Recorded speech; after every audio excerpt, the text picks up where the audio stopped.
O Senhor esteja convosco. Ele está no meio de nós. Proclamação do Evangelho de Jesus Cristo, segundo Mateus. Glória a vós, Senhor. Naquele tempo, enquanto Jesus subia para Jerusalém, ele tomou os 12 discípulos à parte e, durante a caminhada, disse-lhes: Eis que estamos subindo para Jerusalém, e o Filho do Homem será entregue aos sumos sacerdotes e aos mestres da lei. Eles o condenarão à morte e o entregarão aos pagãos para zombarem dele, para flagelá-lo e crucificá-lo. Mas no terceiro dia ressuscitará. A mãe dos filhos de Zebedeu aproximou-se de Jesus com seus filhos e ajoelhou-se com a intenção de fazer um pedido. Jesus perguntou: O que tu queres? Ela respondeu: Manda que estes meus 2 filhos se sentem no teu reino, um à tua direita e o outro à tua esquerda.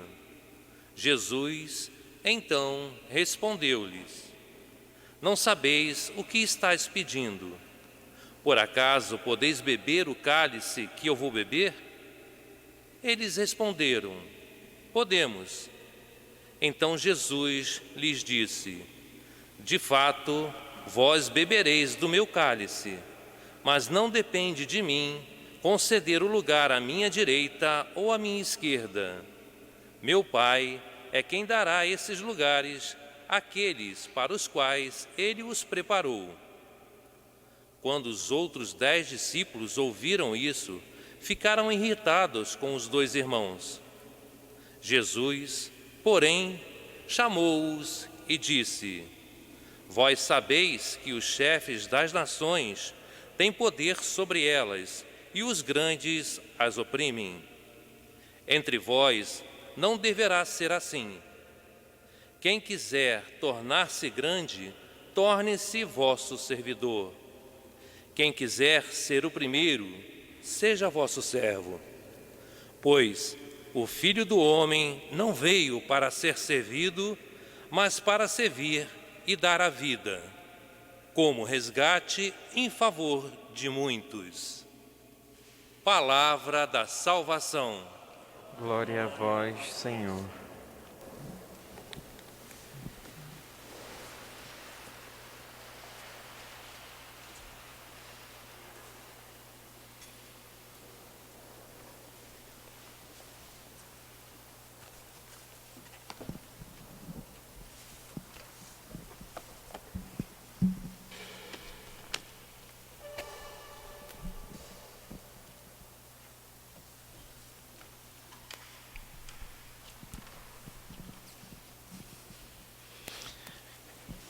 Estimado Padre Adenilson e Diácono Marquinhos, desejo também cumprimentar, nesse dia em que nós estamos celebrando os 179 anos desta amada cidade de Petrópolis, o nosso irmão prefeito, Dr. Rubens Bontempo, e sua esposa, nossa primeira-dama, Dona Luciane.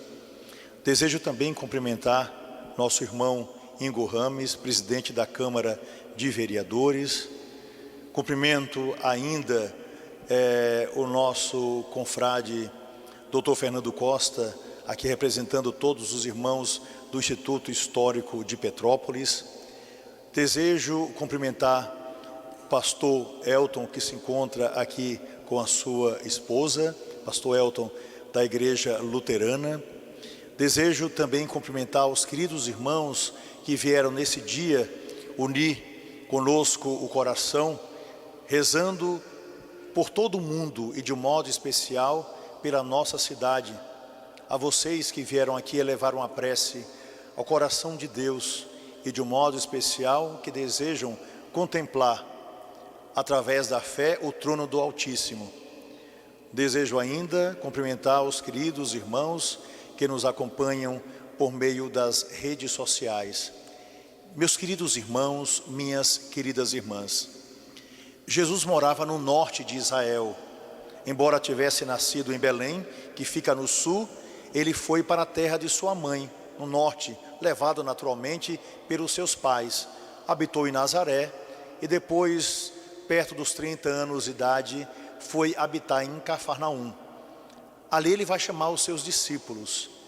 E é bonito perceber que Jesus está sempre caminhando para ensinar em todos os lugares a verdade que o Pai havia colocado em nosso coração, verdade para a salvação de toda a humanidade. Agora Jesus está nos últimos meses, propriamente, da sua vida.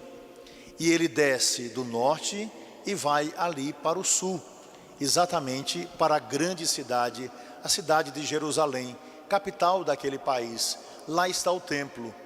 E Jesus, sabendo o que ia acontecer, portanto, ele sabia que ali em Jerusalém ele seria morto, crucificado, mas ao mesmo tempo dando notícia aos apóstolos que depois desse grande sofrimento viria uma grande alegria, porque ele iria ressuscitar dos mortos para a salvação de todos nós. Jesus está ensinando, portanto, aquilo que é o essencial para os seus apóstolos. Pois bem, Jesus fala de sofrimento, Jesus fala de morte, Jesus fala de crucifixão. Jesus apresenta aos apóstolos e não mente para eles o que haveria de acontecer com a sua vida. Portanto, Jesus estava totalmente focado e Jesus não foge da sua meta. Jesus sabe que o seu sofrimento acontecerá por causa da verdade proclamada, por causa da inveja de alguns e por causa daquilo que seria dos projetos já pensado para a humanidade, o maior de todos, que é a salvação do gênero humano criado e amado por Deus. Pois bem, enquanto Jesus está nessa direção e nesse foco, alguns dos seus apóstolos estão dispersos. E quem são esses apóstolos? São os 2 filhos de Zebedeu. Eles estão muito preocupados em estar à direita e à esquerda de Jesus Cristo, quando Jesus tomasse o poder. Essa era a ideia naquele momento dos 2. Eles queriam, mesmo acreditando que Jesus era verdadeiramente o Messias, uma posição de destaque. E é interessante que quando Jesus percebe esse desejo dos apóstolos através de um pedido feito por sua mãe, Jesus faz uma pergunta fundamental. Vocês querem um lugar de destaque, mas vocês estão dispostos a tomar do sangue, do cálice que eu vou experimentar, que eu vou beber? E eles, de uma forma bonita, e quem, por que não dizer ingênua, vão dizer: sim, Senhor, nós aceitamos qualquer coisa para que a gente fique ao seu lado. Ora, meus irmãos e minhas irmãs, Jesus está preocupado com a doação. Esses discípulos estavam apenas preocupados com o poder. Jesus está preocupado com a vida que é doada para toda a humanidade. Esses discípulos estavam de algum modo dispersos. Porém, o que faz Jesus? Ele chama esses discípulos à realidade. E vai dizer para esses discípulos que a beleza da vida e o poder que nós temos é o poder de servir. É o poder de alegrar os outros por aquilo que a nossa inteligência possa pensar de bem para a vida de todos. Ele mostra que sim, nós podemos chegar aonde nós desejamos, mas seja lá onde nós estivermos, a grande alegria que devemos manifestar através do nosso coração é exatamente esse desejo de aproveitar de todo o conhecimento e daquilo que nos foi facultado para auxiliar a todas as pessoas. Essa é a grande graça daquilo que nós ouvimos no Evangelho de hoje.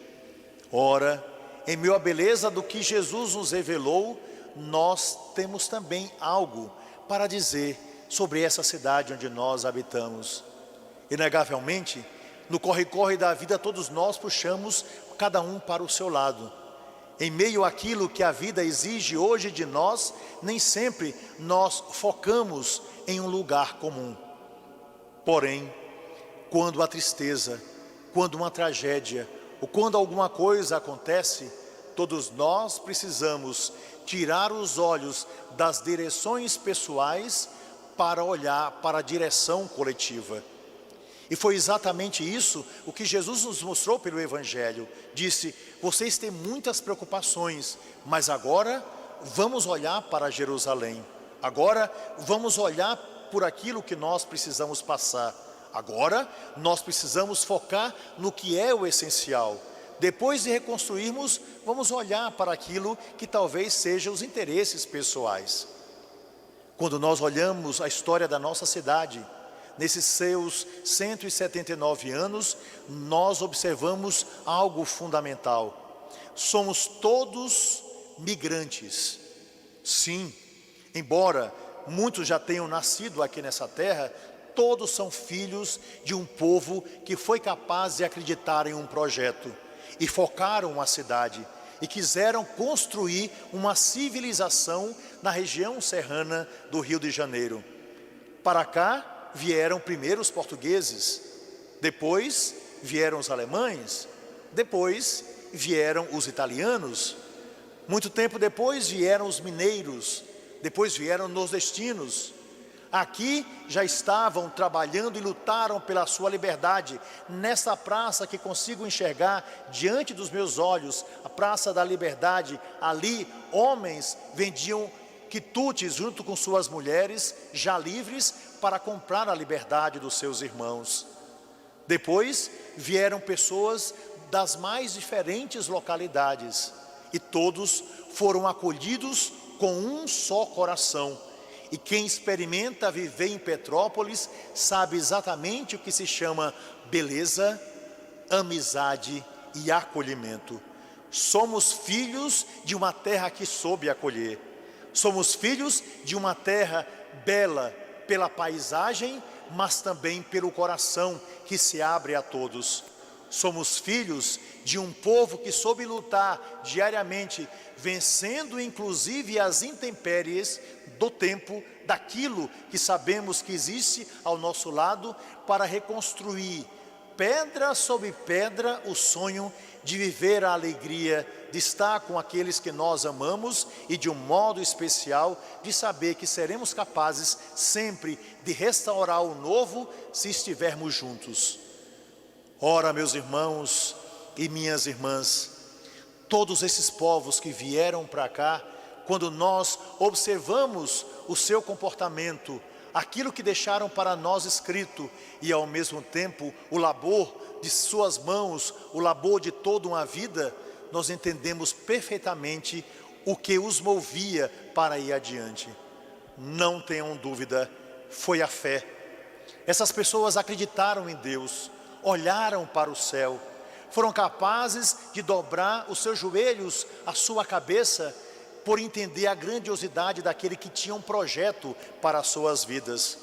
E assim, sonhando com o próprio crescimento e com o crescimento da cidade, nos deixaram esse legado, não apenas pela beleza que contemplamos, pelos prédios que vemos, ou talvez pelas árvores que nos geram tanta alegria, mas nos deixaram do patrimônio o maior, a sua fé e também o seu coração, que foi capaz de amar, que foi capaz de trabalhar e que foi capaz de vencer todas as situações para realizar diante de Deus e dos seus irmãos os sonhos que traziam no mais profundo do coração.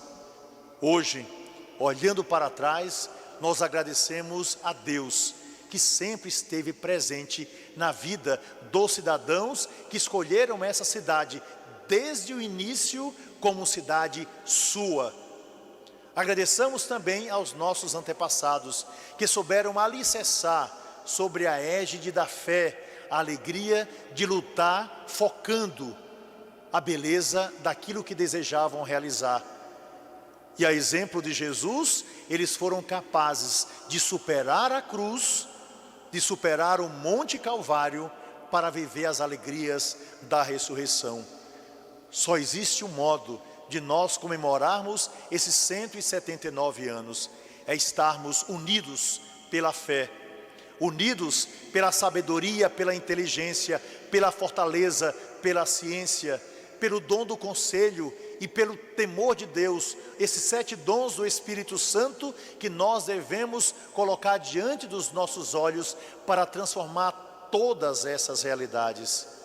É verdade, nós ainda choramos os que partiram, porém, eles entregamos no coração daquele que é o Pai de amor e de misericórdia.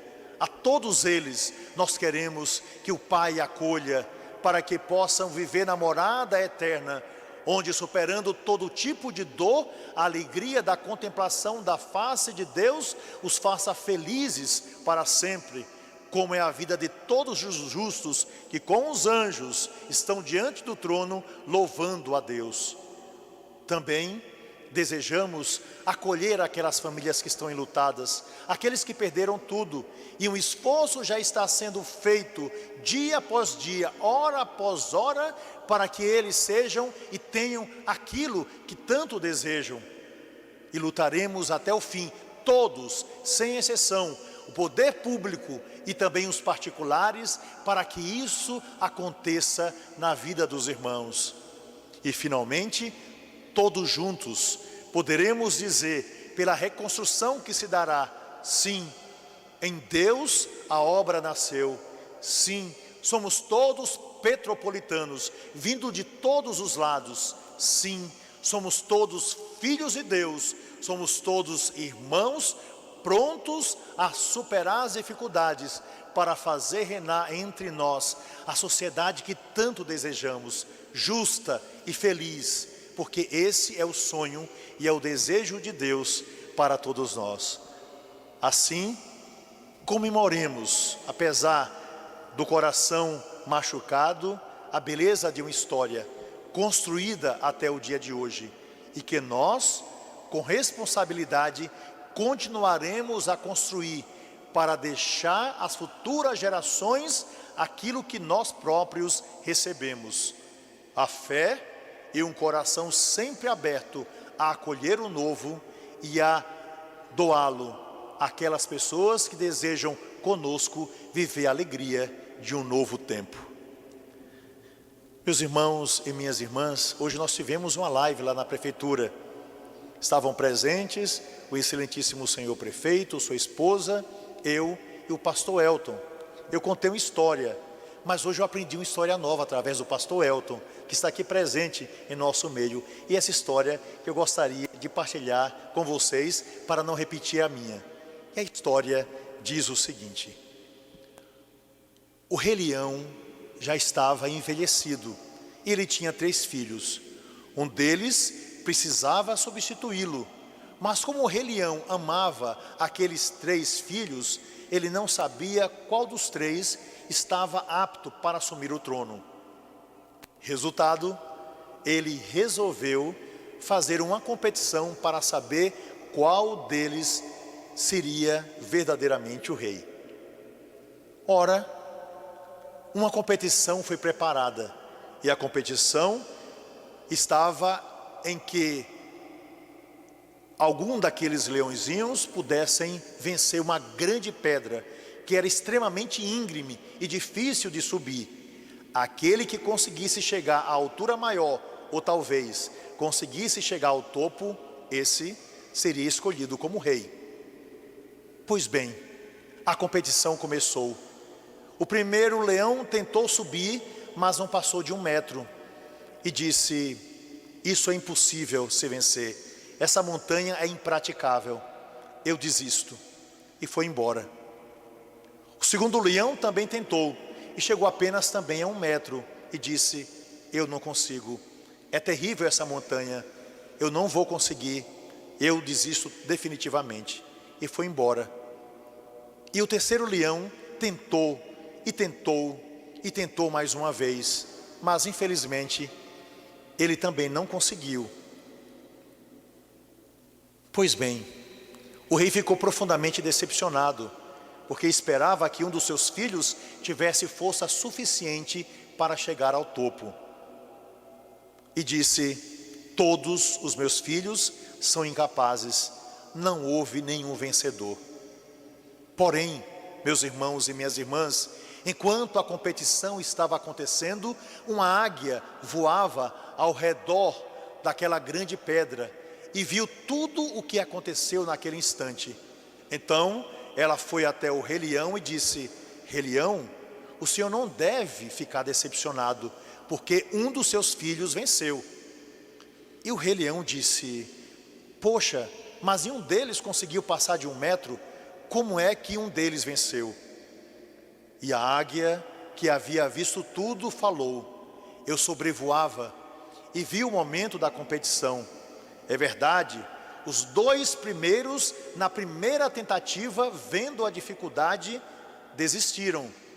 Mas o terceiro olhou para a grande pedra e disse: grande pedra, você hoje me venceu, mas os dias vão passar, eu vou ficar forte e eu vou vencer você. E assim, aquele último leão que havia dito isso se tornou o rei de toda a selva. Meus irmãos e minhas irmãs, essa história tão singela nos mostra: sim, existe uma pedra no nosso caminho, mas ela será removida. A pedra é muito grande, não tenham dúvida. Eu não conseguirei sozinho, o prefeito não conseguirá sozinho, os que estão aqui sozinhos ninguém conseguirá. Mas se todos nós unirmos as nossas forças, nós removeremos a pedra. Essa graça desse tempo novo. Celebremos o dia de hoje como um reinício, porque Deus quer, o homem sonha e a obra nasce. A pedra será removida. Cristo ressuscitou e com Ele nós também ressuscitaremos. Que assim seja.